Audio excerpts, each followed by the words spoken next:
Sat Shri Srimad, His Divine Grace A.C. Bhaktivedanta Swami Srila Prabhupada Ki Jai, Ananta Guru Vaishnava Vrinda Ki Jai, Namacharya Srila Haridas Thakur Ki Jai. All glories to the assembled devotees. All glories to the assembled devotees. All glories to the assembled devotees. And all glories to Sri Sri Guru and Gauranga Srila Prabhupada.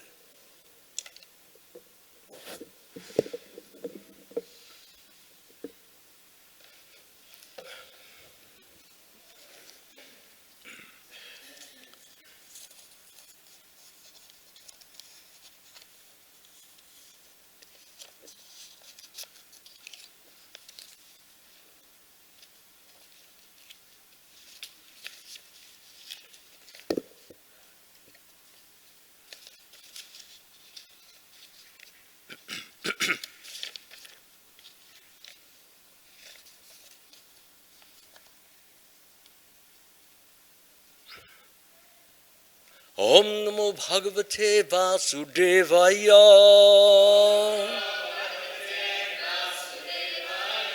Om Namo Bhagavate Vasudevaya. Om Namo Bhagavate Vasudevaya.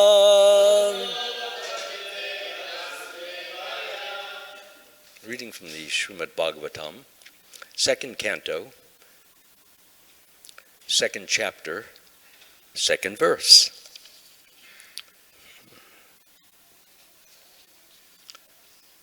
So I'll first read the, not the synonyms themselves, but the words in the verse.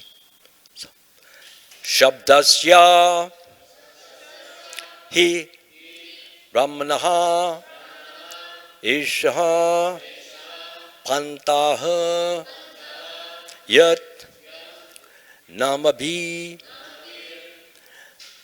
Dhyayati Dihi Aparthai Paribramam Tatra Na Vindate Artan Mayamaye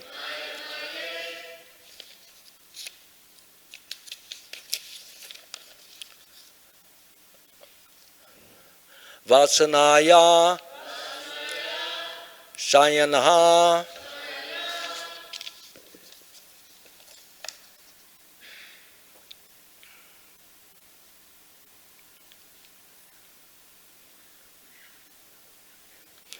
Rishabdasya hi Brahmanai Sapanta Yannama bir dhyayati dhir apartai Paribaram statra navindathirtan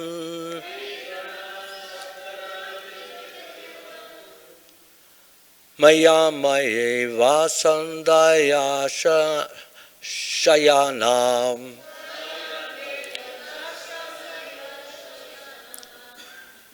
Vishabhasya hi brahmanai shapanta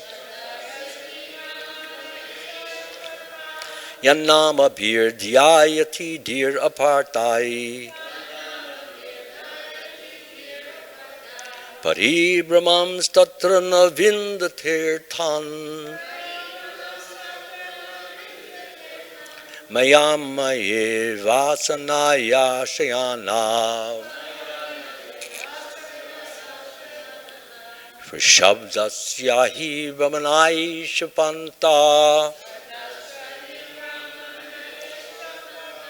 Yannama bir dhyayati dhir apartai Paribramam statra navindathirtan Maya maye vasanaya shayana.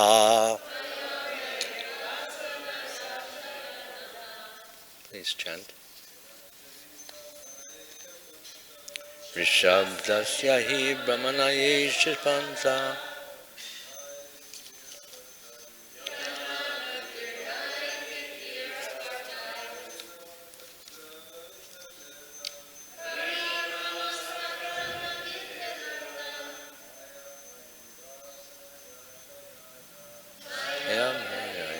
Sanaya Shayana.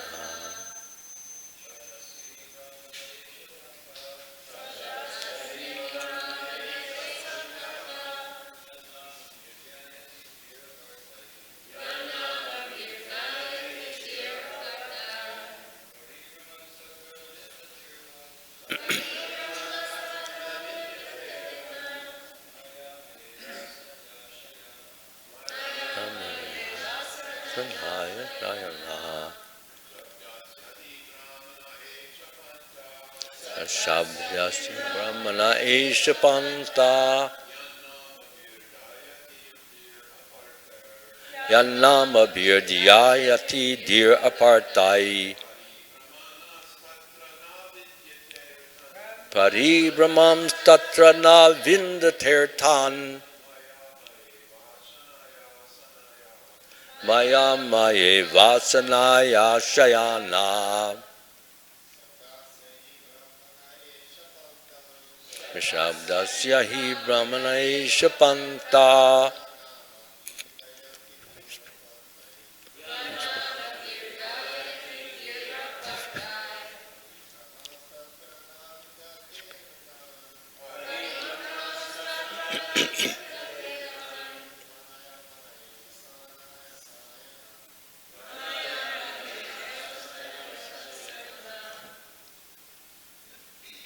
Ladies, please.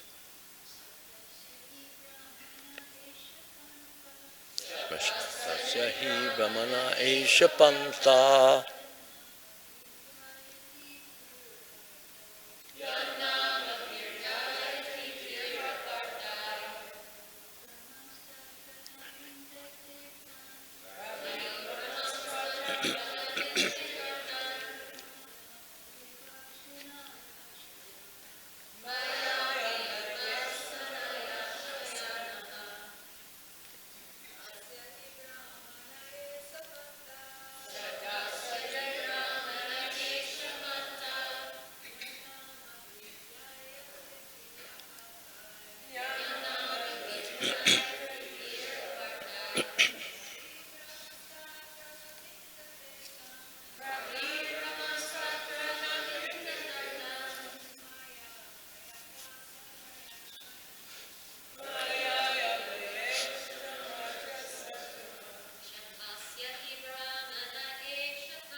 Brahmana Ishapanta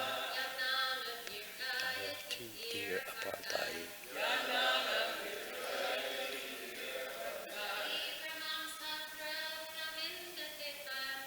Brahmi Brahm Tatra Navindatirtan Mayam Maye Vasanaya Shayanaha.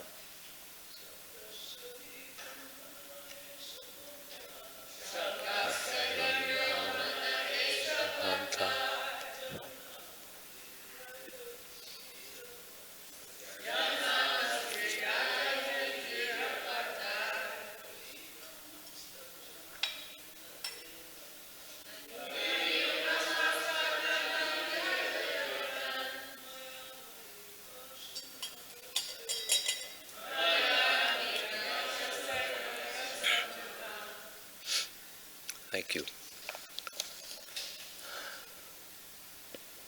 Shabdasya of the Vedic sound.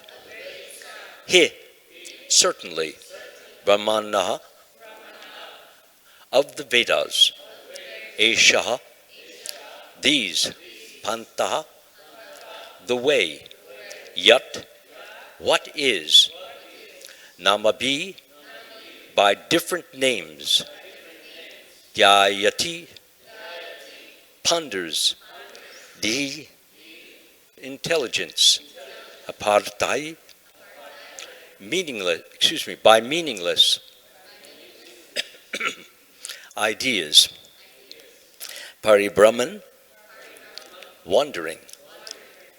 Tatra, there. Na, never. Vindate, enjoys. Arthan, realities. Maya, maye.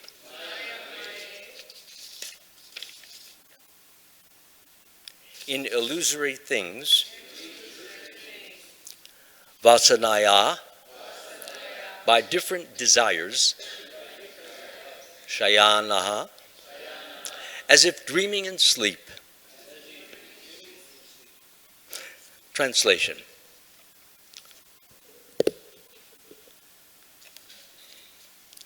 Shukdeva Goswami, as you know, was speaking to King Pariksit. The way of presentation of the Vedic sounds is so bewildering that it directs the intelligence of the people to meaningless things like the heavenly kingdoms. The conditioned souls hover in dreams of such heavenly, illusory pleasures, but actually they do not relish any tangible happiness in such places.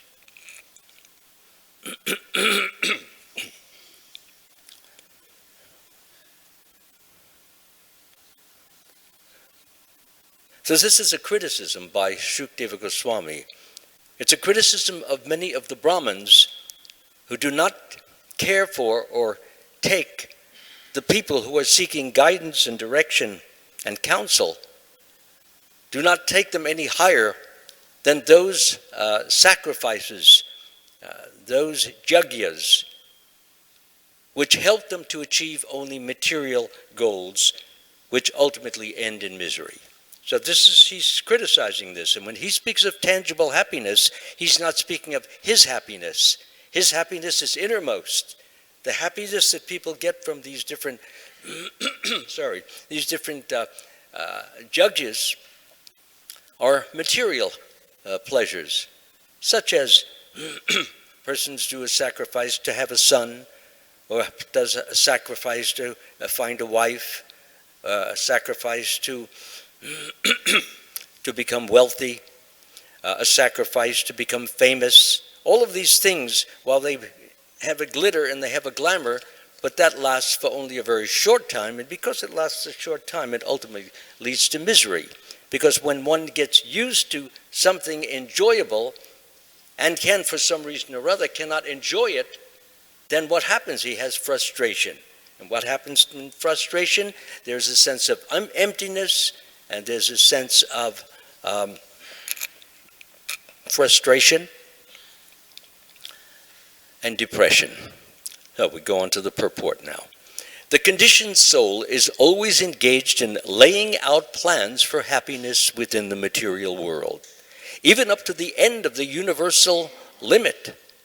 He is not even satisfied with available amenities on this planet Earth, where he has exploited the resources of nature to the best of his ability. He wants to go to the moon or the planet Venus to exploit resources there. But the Lord has warned us in the Bhagavad Gita 8:16 about the worthlessness of all innumerable planets of this universe. Anybody know 8:16? Come on, let's have the English. That'll be fine. Yes. Exactly. From the highest planet in the material world down to the lowest, all are places of misery wherein repeated birth and death takes place.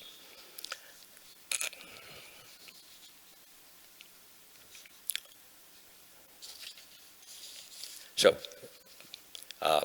but the Lord has warned us in the Bhagavad Gita 8:16 about the worthlessness of all the innumerable planets of this universe, as well as those planets within other systems. There are innumerable universes and also innumerable planets in each of them. But none of them is immune to the chief miseries of material existence, namely the pangs of birth, the pangs of death, the pangs of old age, and what's the last one? Yes, the pangs of disease. The Lord says that even the topmost planet, known as Brahmaloka or Satyaloka, they're commonly known by these two names. It's one planetary system. And what to speak of other planets, like the heavenly planets, which are much lower planets, and lower in the scale, lower in the, in the height, is not a happy land for residential purposes due to the presence of material pangs, as above mentioned. Conditioned souls are strictly under the laws of fruitive activities, and as such they sometimes go up to Brahmaloka and again come down to Patalaloka. That's a lower planet. It's under the earth. And there are 7 of them, each one going lower and lower.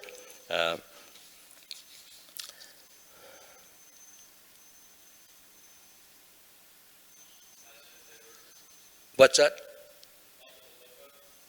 Yeah, I was just Patalaloka. As if they were unintelligent children on a merry-go-round.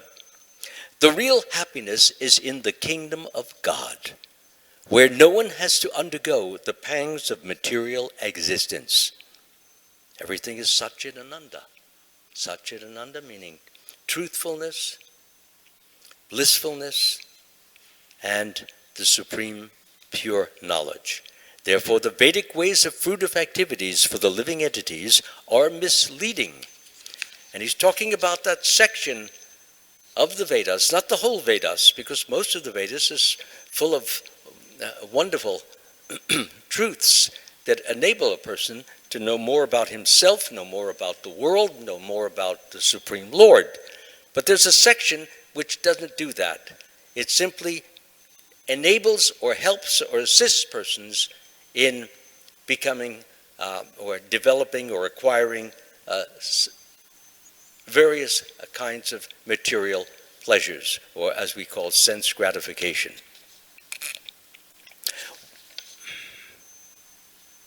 Therefore, the Vedic ways of fruitive activities for the living entities are misleading.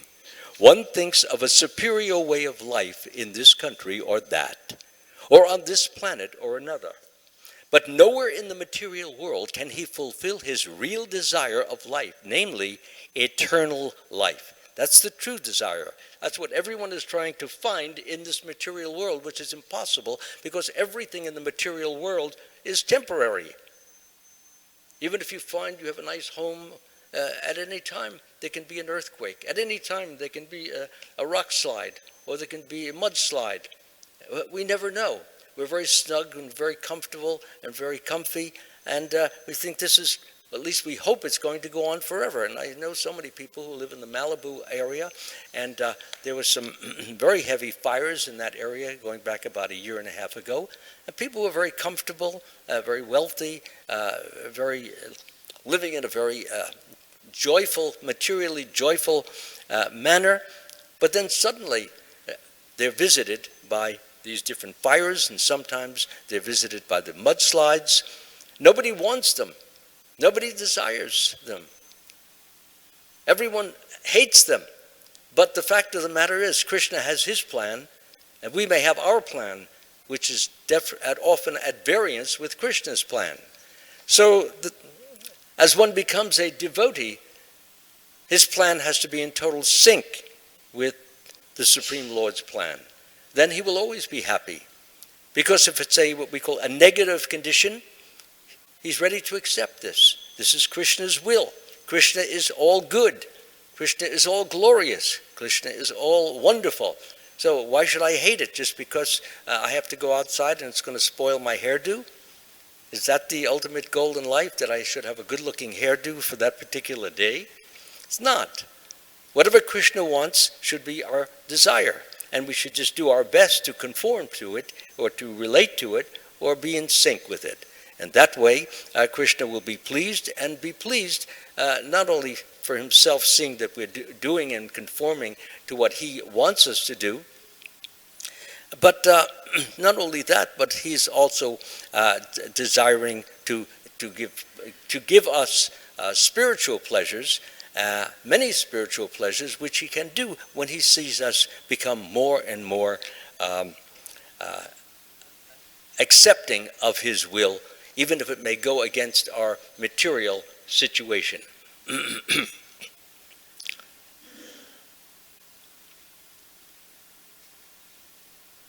So, as it says over here, let me go back to the last beginning of this.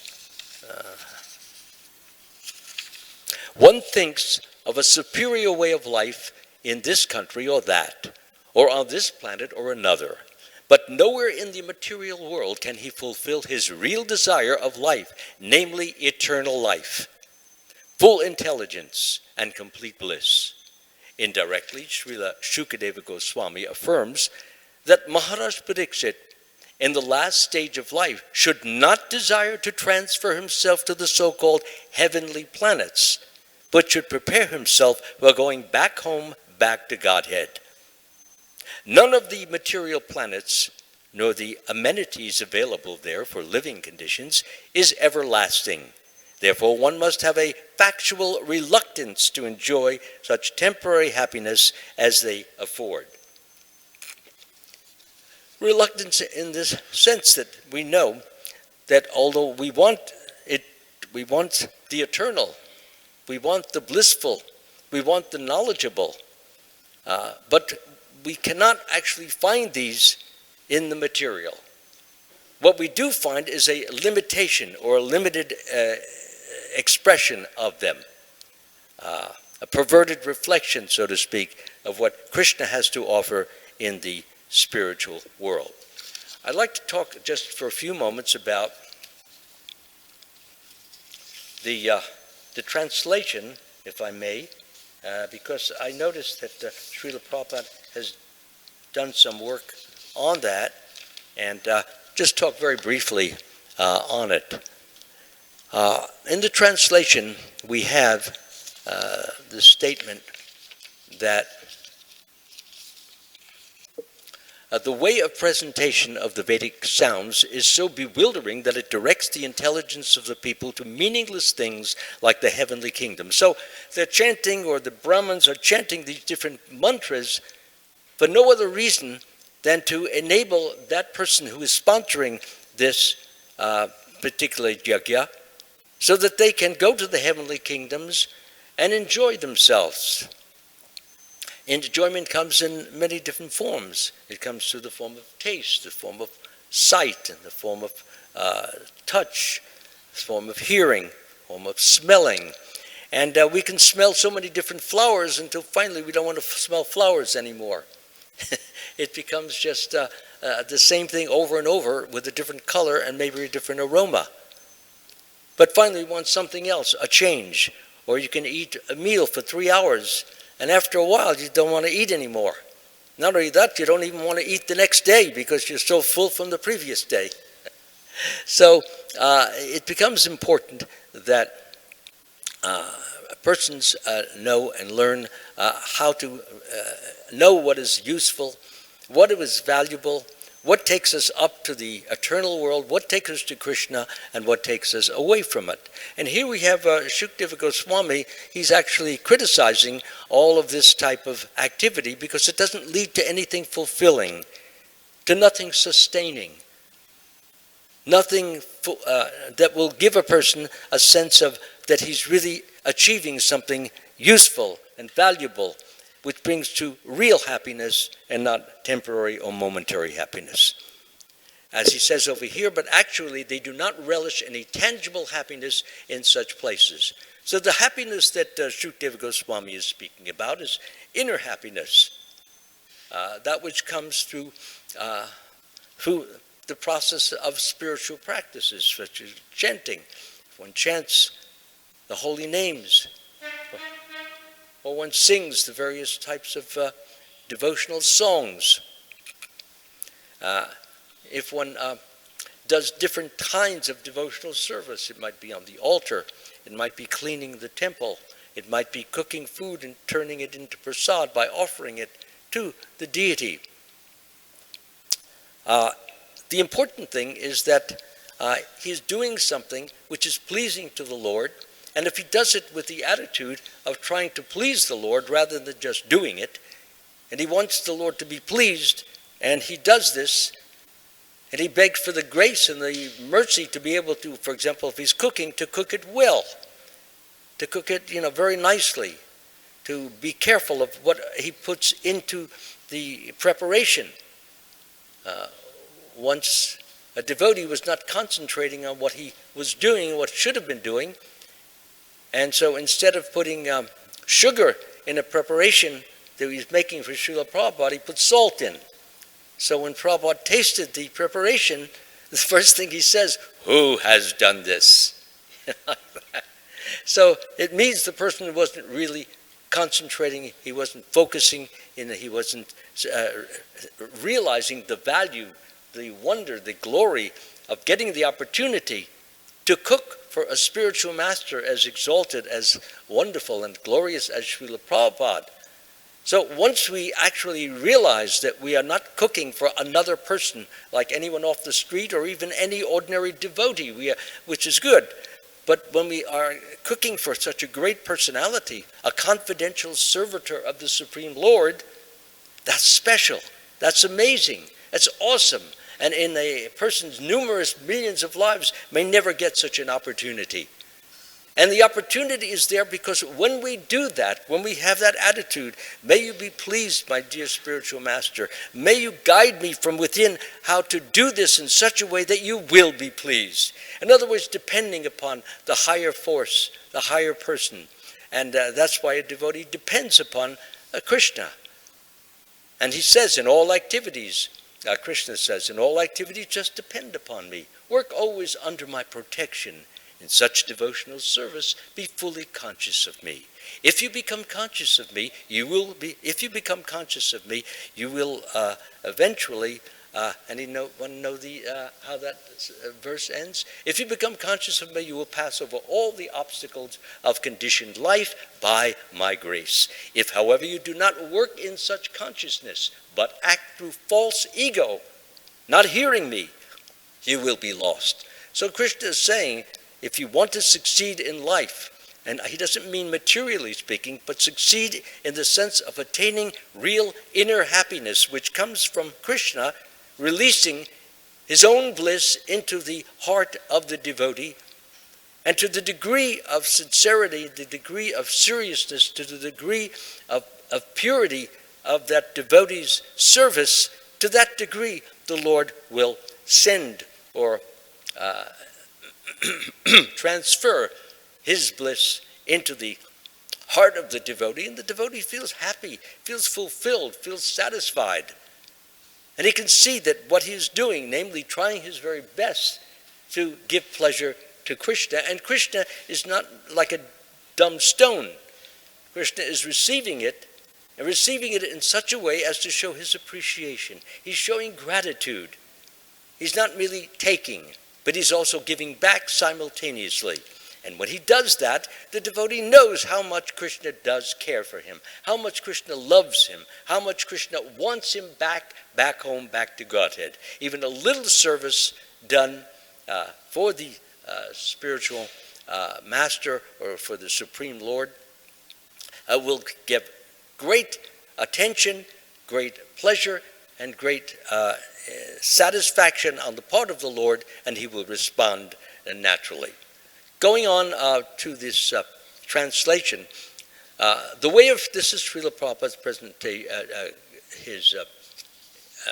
his translation and purport of the particular verse that we were doing. 1 second, please. Yeah, well, actually I hadn't gotten to that part. I'm about to do it now.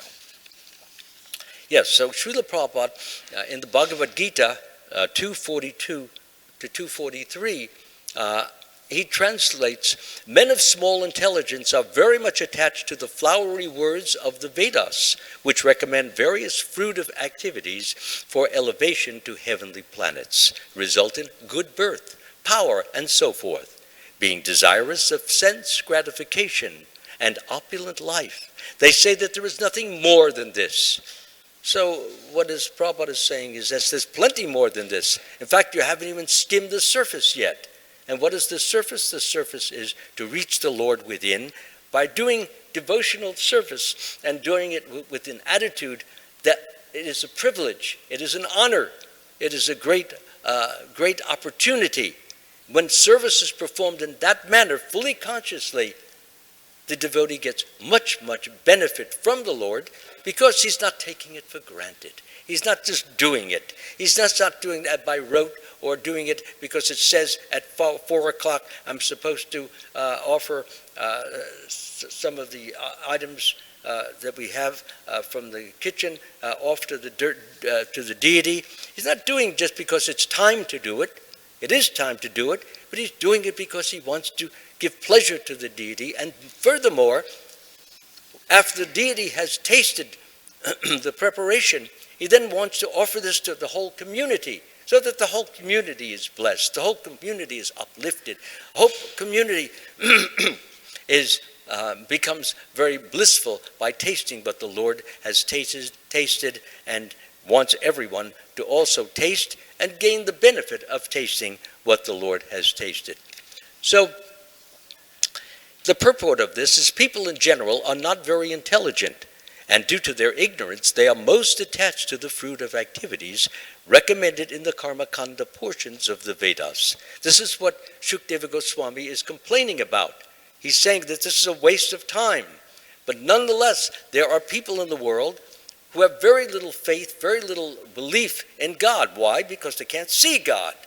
There are people who will not believe in something unless they can see him. So because I can't see God, then why should I not care for sense pleasure? I don't see the God. How do I know the God is going to give me real pleasure if I serve him? It's like a very materialistic mentality.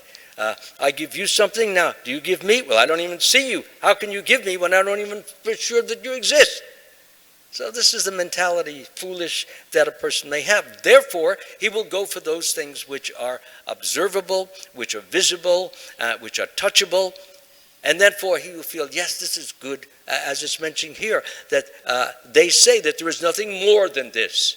And he will, wow, this is wonderful. I have this, what a great taste. But then as he gets older and the senses begin to wane, they begin to become less potent, less effective, then misery begins to set in. Why misery? Because he can't enjoy all those things anymore. Or if he can only enjoy them for a short amount of time. And it becomes shorter and shorter. Because every time he takes something which is really delicious, such a nice big pizza, what happens is the next morning or the next night, he's in complete pain and suffering and getting all kinds of indigestion. Because when you get older, those parts don't work the way they did when you were 15 and 20 years old. Consequently, when we realize that, then we can't have what we had when we were 15 and 20 years old. The result of that is that you have frustration. You can't have that enjoyment anymore. You can't have that pleasure. You can't have that delection, what they call it, delectivity. You can't have any of that. So life becomes a miserable, just a miserable activity which does not have fulfillment. Sometimes people in their older age, they tend to go possibly towards spiritual life because everything else is so empty. It's so depressing. It has nothing which brings anything but indifference. What to do, how to live. So they will think, maybe there is a God, maybe there isn't. Let me give it a shot. Let me give it a try. Many people, as it's mentioned in the Bhagavad Gita also, in their old age, they turn to religion. And only because they have nothing better to do. And sometimes they are successful and they see, well, I wasted for my whole life thinking there was no God. I'm feeling a certain amount of inner pleasure now. Why didn't I believe it then? Because I was too proud. I was too vain. I think I know everything. And everything I want to see it. And so with the scientists, they don't want to believe in God because they can't see him. But look at all the effects going on in the world. How are those being produced? By some invisible monkey? There's somebody up there trying and doing and achieving. So the result of that is that people find out sometimes much too late because bad habits have been established. They can't focus, can't concentrate their mind, and the net result is that they are miserable, depressed, uncertain, full of anxiety, full of all kinds of troubles which come from the body. So this is what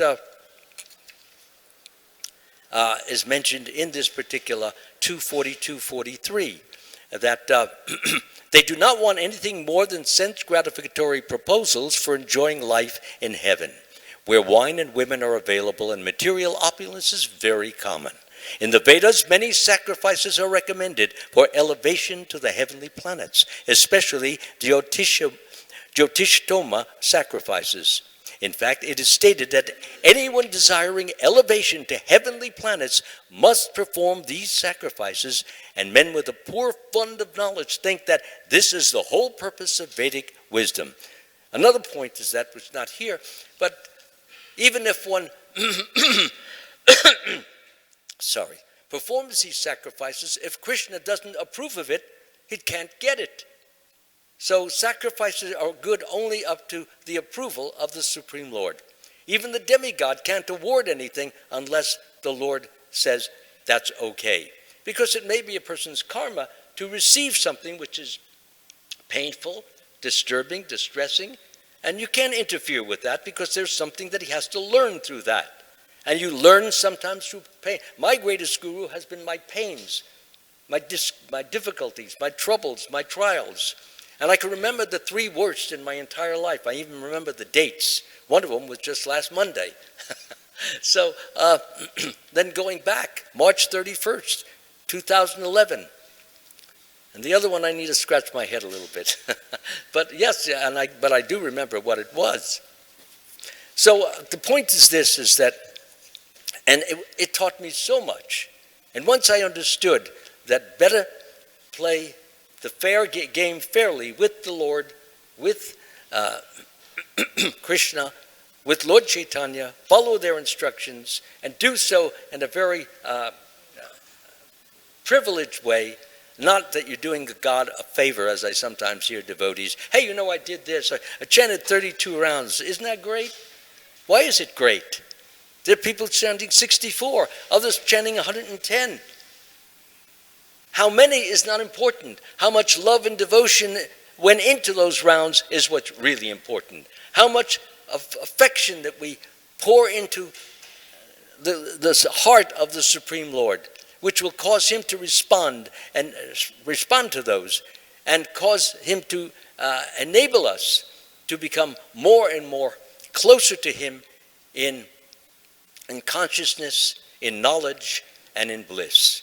And so, therefore, I see that we're getting late at this time, and I don't want that to happen now, since I can hear all the stomachs growling, and I don't want to get anybody, I don't want to get the wrath, especially of the feminine side. That's the last thing I want to do is get them angry. So, does anyone have any questions or any comments on what I have spoken? Yes, Prabhu. Yeah, there's the microphone, ready and waiting. Maharaj, you had been in your Speak class. slow, because I have a hearing problem. Maharaj, you mentioned in your class about the example where Srila Prabhupada was being served prasadam and someone was not paying focus and on a sweet. A little louder, please. You were mentioning about Srila Prabhupada being served and the cook actually put in salt in a sweet preparation. Yeah. And then you also spoke about serving the spiritual master. I have a question. In today's ISKCON, we have bhaktas or devotees who have not actually taken formal initiation.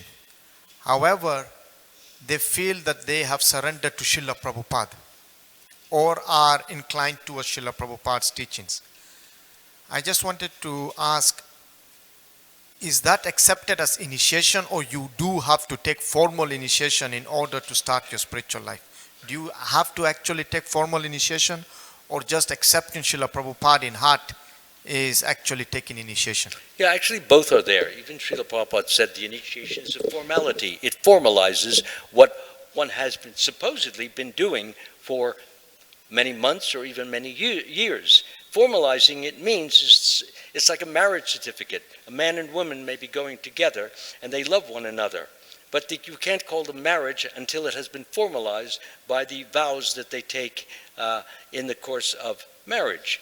So therefore, that formalization reminds the two that they have certain responsibilities, certain vows, certain obligations to one another.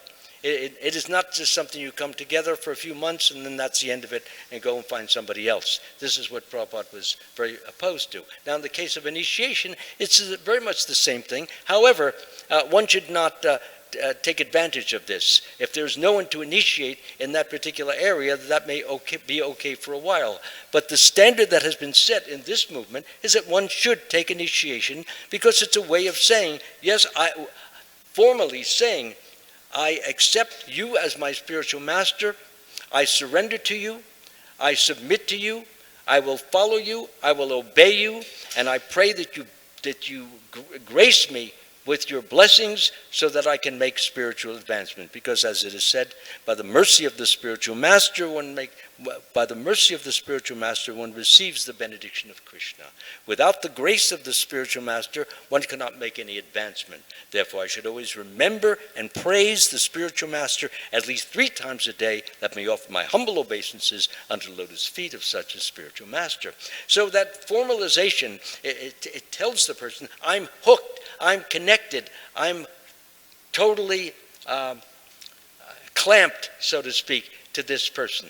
Because this is when I said something, I meant more than what I just said. Those were words, but I mean those words in the sense that my all is for the Spirit. That may not be possible if a person just thinks in his own mind, he's my spiritual master and so forth, and yet never has a chance to really test it, never have a chance to see that person, that great person whom he's supposedly offering himself to. And if he doesn't have that sense of duty and that sense of glory over the spiritual master, what may happen is that he may just give it up and go someplace else. He may not take it as seriously. The formalization is a help. It's an aid, and that's about it.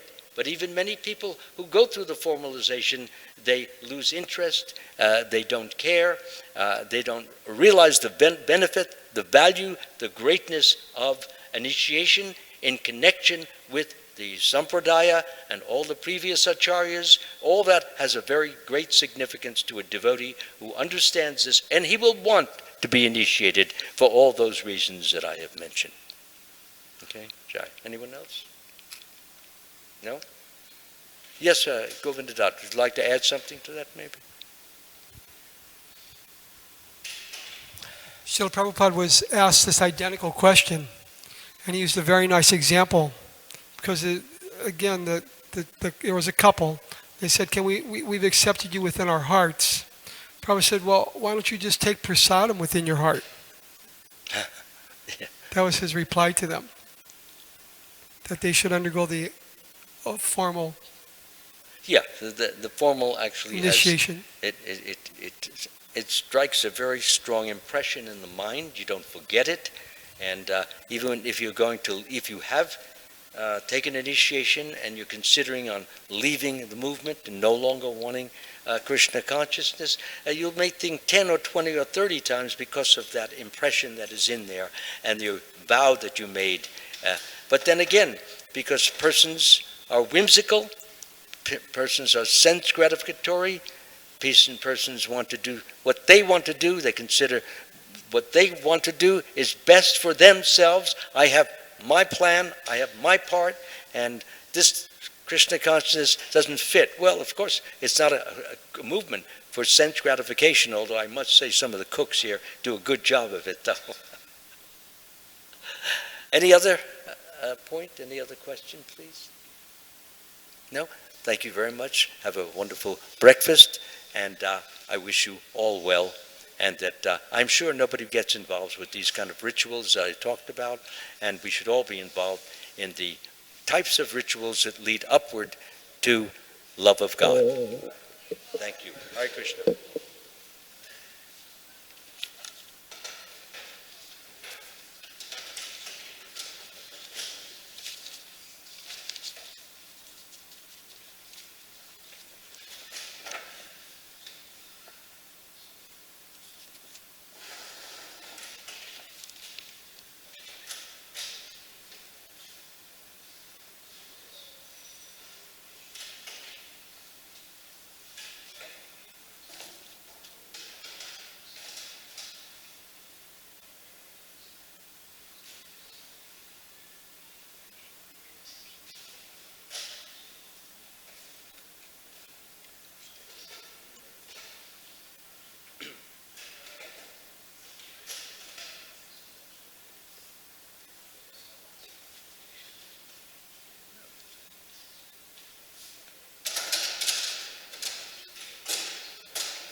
Mataji. Hare Krishna. Hey, haven't seen you in a while. How you been? Really good, engaged in